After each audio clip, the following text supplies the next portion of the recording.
Today, our guest is the editor-in-chief and the founder of Yeni Musavat newspaper, Rauf Arifoglu. Today, our theme is defamation problem. Welcome to our studio. Thank you. We know that your newspaper has been brought to court for defamation for many times. How many defamation lawsuits did you have? We didn't count you telling the truth, but we have faced a lot of lawsuits within the past 13 years, and 10 of them has been connected with defamation. I, myself, have faced a lot of lawsuits, like many other employees of our newspaper. Mainly, top-rank officials filed lawsuits against us, especially from 1998 to 2005. We were also called to the prosecutor's office under the previous legislation before 2000. What kind of articles cause defamation? Economic, commercial, social, or political? Different kinds of articles. For example, two of our defamation lawsuits were connected with news conferences about which were reported. The first is connected with Jalal Aliyev. There was a news conference and we reported about the news conference along with 19 other newspapers, but it was only the Yeni Musavat newspaper which faced a lawsuit. The second one is also connected with Aliyev's, namely Agil Aliyev. There was again a news conference held by an entrepreneur, and we reported about it along with other newspapers. The same thing happened again, and we faced a defamation lawsuit.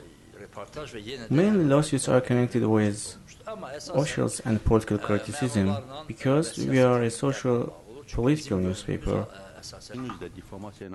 But you have also appealed to the court regarding defamation. Is it useful? No, not at all. Especially when you consider my journalist background, I don't consider it useful.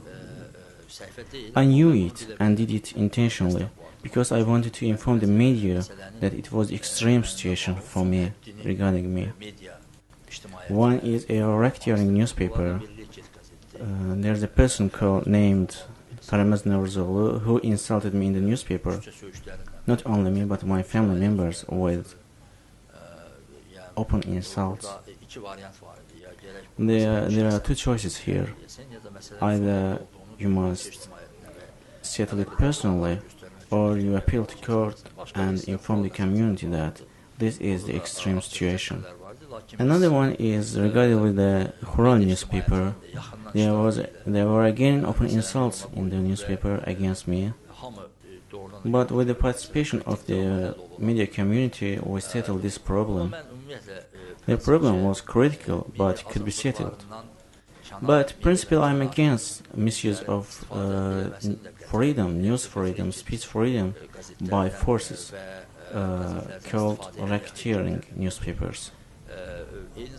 I'm also against the imprisonment of a journalist for his opinion. For many years, we have struggled for the decriminalization of defamation and removal of Article 148 and 147 from the Criminal Code of Azerbaijan Republic. I hope that the Azerbaijan government is ready to it, and it will happen. And now about tolerance. Is the Azerbaijani community tolerant?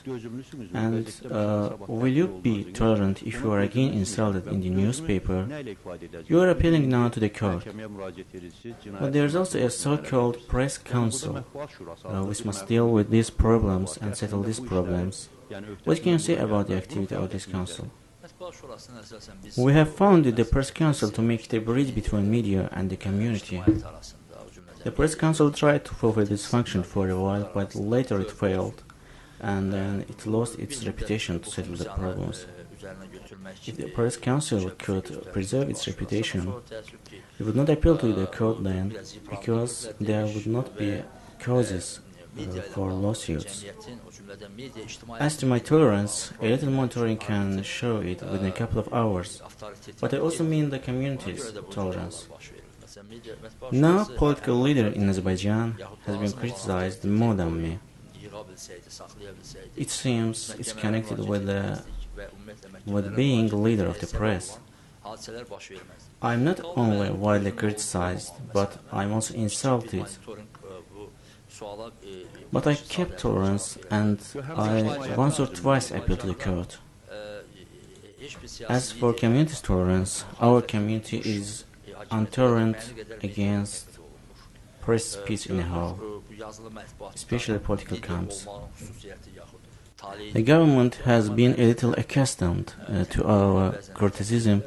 After we paid fines, we were imprisoned, and as if they understood that they can be criticized by our newspapers, or we can speak against them. The opposition camp is also intolerant against criticism. Especially political leaders declare the newspapers criticizing them as their enemies. For example, the founders of Azadlık Blog, Ali Kerimli, Ali Aliyev, and Ali Şevket, boycotted the Yeni Musavat newspaper for 3 years. Unfortunately, the media community didn't react to this, didn't criticize them, didn't criticize this anti-democratic step, but in fact it happened. And this happened because we criticized those political leaders in 2006 events. We just criticized them, no insult and no humiliation. Yes, it's right that this boycott has been removed by Ali Kerimli after he left the Azadlık Blog, but the other side continues the boycott. And this also shows that, along with some active parts of the Azerbaijani community, the political camps play the role of danger for us, as they are intolerant. Does defamation lead to self-censorship? For example, during your discussions, when you write an article, for example, do you think that this news can lead to defamation? Yes, of course. Example, please. Defamation leads to courts, fines. You know that the government has found a new mechanism beginning from 2000 years. It has been fining the newspapers through courts, and in this way they are pressing the newspapers. And there's another example. For example, Elmar Hüseynov's murder, our colleague who was murdered in front of his house. And of course these factors become danger for journalists. These factors frighten the journalists. And my last question, will you take part in parliamentary elections? In which election constituency will you nominate your candidacy? I'll nominate my candidacy in Nizami election constituency number 25. Is your candidacy supported by Musavat and Azerbaijani Popular Front parties? Musavat party is supporting me. I represent one of the election constituencies on which Musavat party insists. Musavat party has stated that it cannot make concessions in these election constituencies. And what will happen then? In the worst case, each party will nominate its candidate. Namely, Musavat party will nominate and support its own candidate, and Azerbaijan Popular Party will nominate and support its candidate. And the one who is strong will win the elections. But in Azerbaijan reality, you know that not always the winner of the elections is becoming a parliamentarian. I wish success to strong candidates. Thank you for coming to our studio. Thank you. It was me, Tapduk Ferhadoglu, in the studio.